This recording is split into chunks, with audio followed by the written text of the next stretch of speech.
এই মুসলমান, আপনি কি মারা যাবেন না এক সময়? যাবেন না?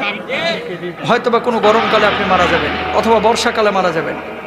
যেদিন আপনি মারা যাবেন, রূহটা যখন কবজ হবে, দেখবেন অনেক মানুষ ফেল ফেলায় তাকায় থাকে, কথা বলতে পারে না। আপনি মনে করেন যে তার এখন পিপাসা লাগছে, কারণ রূহ কবজ শুরু হয়ে গেছে ভিতরে। দুনিয়ার সবচেয়ে কঠিন সময় হচ্ছে এই সময়টা, যে সময়টা মানুষের রূহটা কবজ হবে।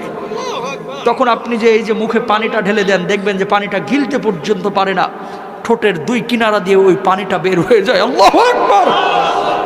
ঠিক ওই সময়টা আপনার স্ত্রী আপনার দিকে তাকিয়ে থাকে, আপনার ছেলে আপনার দিকে তাকিয়ে থাকে, আপনার মেয়ে আপনার দিকে তাকিয়ে থাকে, আপনিও কিন্তু তাদের দিকে তাকিয়ে থাকেন। অনেক কিছু বলতে চান কিন্তু বলতে পারেন না, কারণ আপনার ভেতরে যে জ্বালা তৈরি হয়েছে, এই জ্বালাটা আপনি ছাড়া আর কেউ বুঝতে পারে না, ঠিক কিনা?